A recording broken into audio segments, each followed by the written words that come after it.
SIR special intensive revision survey అంటే ఇంటింటా ఓటర్ల వివరాల సేకరణ. ఈ ప్రాసెస్లో బిఎల్ఓ ఆఫీసర్ ఇంటికి వచ్చి ఎస్ఐఆర్ ఎన్యూమరేషన్ ఫామ్ని ఫిల్ చేయమని ఇవ్వడం జరిగింది. చాలామంది అడ్రస్లు చేంజ్ అవుతుండడం వల్ల వాళ్ళ పేర్లు 2-3 పోలింగ్ బూతుల్లో రావడం జరుగుతుంది. సో వాటన్నిటిని ఇప్పుడు క్లియర్ చేయడం కోసం ఈ ఫామ్ని మీరు ఫిల్ చేయాలి. ఫామ్ని ఫిల్ చేసి బిఎల్ఓకి సబ్మిట్ చేయాలి. అయితే చాలామంది అర్థం కాక ఎన్నో తప్పులు రాసి టెన్షన్ పడుతున్నారు. ఇవాల్టి ఈ వీడియోలో తప్పులు లేకుండా ఎలా ఫిల్ చేయాలో దానికి కావాల్సిన ఇన్ఫర్మేషన్ మరియు డాక్యుమెంట్స్ ఏంటో వివరంగా చెప్తాను. సో ముందుగా సబ్స్క్రైబ్ చేసుకొని పెట్టుకోండి. మొదటగా ఎస్ఐఆర్ ఎన్యూమరేషన్ ఫామ్ని చూసినట్టయితే ఈ విధంగా ఉంటుంది. ఇది చూడగానే సింపుల్గా ఉందని స్కిప్ చేయకండి. రాంగ్గా ఇన్ఫర్మేషన్ ఫిల్ చేసినట్టయితే మీకు నోటీస్ వస్తుంది, మీ ఓటర్ ఐడి ఆగిపోయే అవకాశం ఉంది. అయితే ముందుగా ఆ ఫామ్లో పైభాగంలో మీరు ఫిల్ చేయడానికి ఏముండదు. దాని కింద 3 విభాగాలుగా ఉంటాయి. విభాగం 1 మరియు విభాగం 2 మరియు విభాగం 3. ముందుగా మనం విభాగం 3ని ఏ విధంగా ఫిల్ చేయాలో చూద్దాం. ఎందుకంటే విభాగం 3ని ప్రతి ఒక్కరూ ఫిల్ చేయాలి. విభాగం 3ని ఏ విధంగా ఫిల్ చేయాలో చూద్దాం. విభాగం 3లో ఇక్కడ మీ ప్రెజెంట్ డీటెయిల్స్ని మాత్రమే నింపాలి. ఓకే, ముందుగా మీ పుట్టిన తేదీ ఉంది కదా, మీ ఓటర్ ఐడి కార్డులో, మీ ప్రెజెంట్ ఓటర్ ఐడి కార్డులో మీ పుట్టిన తేదీ ఎలా ఉందో అలానే రాయండి. తర్వాత మీ ఆధార్ నెంబర్ని రాయండి, తప్పు లేకుండా కరెక్ట్గా రాయండి. మీ ఓటర్ ఐడితో లింక్ అయిన నెంబర్ని రాయండి, లేదా మీ పర్సనల్ ఫోన్ నెంబర్ అయినా రాయండి. దాని తర్వాత ఇక్కడ మీ తండ్రి గారి పేరు రాయండి. ఒకవేళ లేని పక్షాన మీ పెదనాన్న లేదా మీ చిన్నాన్న వారి పేరు రాయండి. బ్రాకెట్లో వారి బంధుత్వం కూడా రాయండి. దాని కిందన వారి ఓటర్ ఐడి కార్డ్ నెంబర్ని కూడా రాయండి. తర్వాత సేమ్ అలాగే మీ మదర్ నేమ్ రాయండి. ఒకవేళ లేని పక్షాన మీ పిన్ని లేదా మీ పెద్దమ్మ ఎవరైతే ఉన్నారో వారి పేరు రాయండి. బ్రాకెట్లో వాళ్ళ రిలేషన్ రాయండి. దాని కిందన వారి ఓటర్ ఐడి రాయండి. తర్వాత మీ భాగస్వామి అంటే మీకు మ్యారేజ్ అయినట్టయితే మీ భర్త లేదా మీ భార్య పేరు రాయండి. ఒకవేళ చనిపోయినట్టయితే లేట్ అని రాసి తర్వాత వారి పేరు రాయండి. దాని కిందన ఓటర్ ఐడి రాయండి. అయితే ఇవి మొత్తం మీ ప్రెజెంట్ డీటెయిల్స్ మాత్రమే రాయాలి. తర్వాత కింద మీ ఓన్ సిగ్నేచర్ని పెట్టండి. ఒకవేళ ఆ ఫామ్ ఎవరిదో అతను లేకుంటే అతని ఫామ్ని ఎవరైతే నింపారో వారి సిగ్నేచర్ పెట్టి వారి బంధుత్వాన్ని బ్రాకెట్లో రాయండి. తర్వాత ఈ పై 2 బాక్సులు విభాగం 1 అండ్ విభాగం 2 ఇక్కడే అందరూ తెలియక తప్పు చేస్తుంటారు. అయితే ముందుగా 2002 ఎస్ఐఆర్ లిస్టులో మీ పేరు డీటెయిల్స్ ఉన్నాయో లేవో చెక్ చేయండి. అది ఎలా చెక్ చేయాలో ఇప్పుడు చూద్దాం. ముందుగా మీరు గూగుల్ ఓపెన్ చేసుకొని voters.eci.gov.in అనే వెబ్సైట్ని ఓపెన్ చేయండి. వచ్చిన వెబ్సైట్ని ఓపెన్ చేయండి. తర్వాత search your name in last SIR అని ఉంది కదా, దాని మీద క్లిక్ చేయండి. ఇప్పుడు మీ స్టేట్ మరియు డిస్ట్రిక్ట్ని సెలెక్ట్ చేసుకొని మీరు అప్పట్లో ఉన్న మీ స్టేట్ మరియు డిస్ట్రిక్ట్ని మీరు సెలెక్ట్ చేసుకొని ఎలక్టర్ full name in last SIR ఉంది కదా, దాని మీద మీ పేరు యాజ్ ఇట్ ఈస్గా మీ పాత ఓటర్ ఐడి కార్డులో ఎలా ఉందో అలానే రాయాలి. అలానే రాసి కిందన క్యాప్చా ఉంది కదా, ఆ క్యాప్చాని ఎంటర్ చేయండి.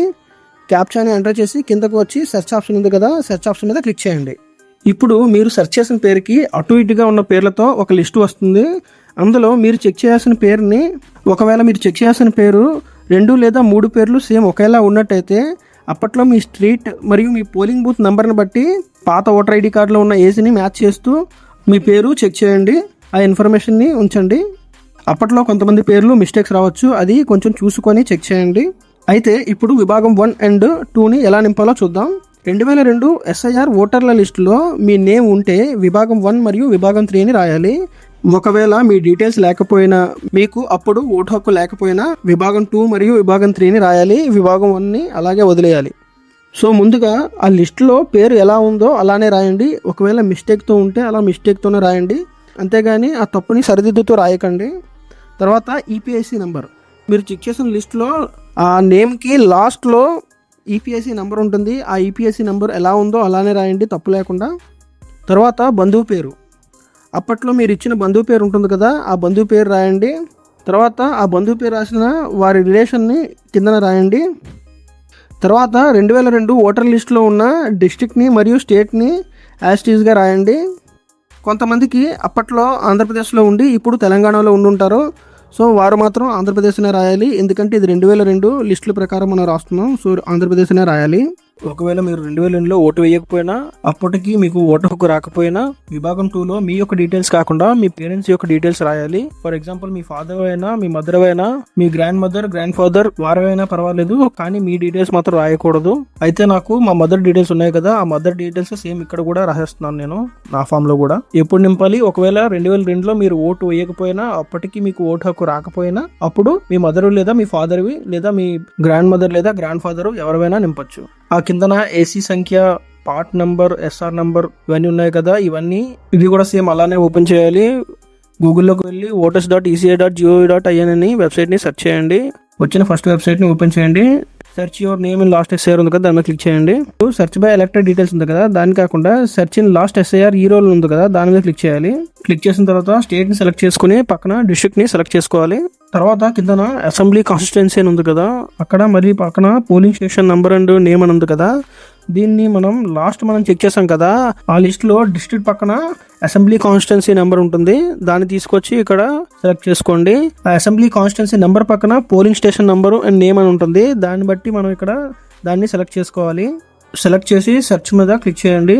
సెర్చ్ మీద క్లిక్ చేయగానే ఆటోమేటిక్ గా ఆ పోలింగ్ బూత్ లో ఓటు వేసిన ప్రతి ఒక్కరు లిస్టు వచ్చేస్తుంది. వీటిలో మీ శాసనసభ నియోజకవర్గం పేరు, శాసనసభ నియోజకవర్గం సంఖ్య మరియు భాగం సంఖ్య వీటిలో మనకు దొరికేస్తాయి. వీటిని మనం అలాగే ఫిల్ చేయాలి. మనం పాత చెక్ చేసిన దాంట్లోనే ఉంటుంది, ఇందులో కూడా ఉంటుంది. కిందన సీరియల్ నెంబర్ ఉంది కదా, ఆ సీరియల్ నెంబరు మనం పాత చెక్ చేసిన దాంట్లోనే ఉంటుంది, ఇందులో కూడా ఉంటుంది. ప్రెసెంట్ నేను చెక్ చేసిన ద్వారా అయితే 1055. ఈ నెంబర్ని యాస్టీస్ గా కరెక్ట్ గా రాయాలి, తప్పు రాయకూడదు. ఒకవేళ మీకు డౌట్ ఉంటే BLOతో రాయించండి, అంతేగాని కన్ఫ్యూజన్ లో ఏది పడితే అది రాసేకండి. లాస్ట్ లో పైన మీ పాత ఫోటో పక్కన కొత్త ఫోటో ఒకటి అంటించాలి, అంతే. ఇక ఈ ఫామ్ని మీ BLOకి సబ్మిట్ చేయండి. మీ ఫామ్ని సబ్మిట్ చేసేటప్పుడు BLOకి చూపిస్తే సరిపోతుంది. సో ఫ్రెండ్స్, ఇక్కడతో వీడియో కంప్లీట్ అయింది. వీడియో కనుక నచ్చినట్లయితే లైక్ చేసి మన ఛానల్ని సబ్స్క్రైబ్ చేసుకోకపోతే సబ్స్క్రైబ్ చేయండి ఫ్రెండ్స్. ఇలాంటి మరిన్ని ఇన్ఫర్మేటివ్ వీడియోస్ మన ఛానల్లో ఉన్నాయి. ప్లీజ్ ఒకసారి ఛానల్ని విజిట్ చేయండి. Thanks for watching. See you in the next video.